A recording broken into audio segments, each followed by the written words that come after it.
তো আজকে ফ্লাওয়ারিং প্ল্যান্টের মরফোলজি নিয়ে আলোচনা করছি। ফ্লাওয়ারিং প্ল্যান্টের মরফোলজি বলতে গাছের যে বাহ্যিক যে বিভিন্ন পার্টগুলো আছে তাদের বাহ্যিক গঠন নিয়ে মানে আলোচনা বা তাদের গঠন নিয়ে জানা, এগুলোই হচ্ছে ফ্লাওয়ারিং প্ল্যান্টের মরফোলজি। তো এটি দুই রকমের হতে পারে। একটি হচ্ছে vegetative part, vegetative morphology. Vegetative morphology বলতে ভেজিটেটিভ মরফোলজির মধ্যে পড়ছে যেই গাছের যে পার্টগুলো অ্যাকচুয়ালি মানে গাছের গ্রোথ আর মেনটেন্যান্সে সাহায্য করে, সেই সমস্ত পার্টগুলি ভেজিটেটিভ মরফোলজির মধ্যে পড়ছে। আর একটি হচ্ছে রিপ্রোডাক্টিভ মরফোলজি। রিপ্রোডাক্টিভ মরফোলজির মধ্যে পড়ছে যে সমস্ত গাছের পার্টগুলো রিপ্রোডাকশনে সাহায্য করে, যেমন হচ্ছে ফল, ফুল এবং কুড়ি প্লাস বীজ, এগুলো।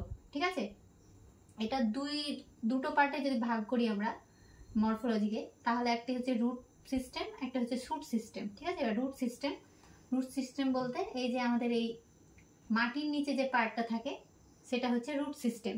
রুট সিস্টেমের মধ্যে পড়ছে প্রাইমারি রুট, সেকেন্ডারি রুট, এগুলো। আর শুট সিস্টেমের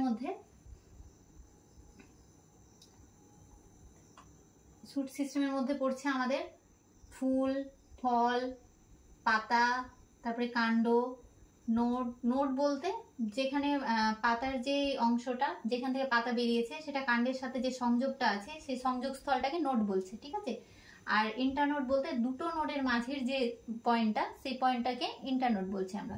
এটাই হচ্ছে ফ্লাওয়ারিং প্ল্যান্টের মরফোলজি।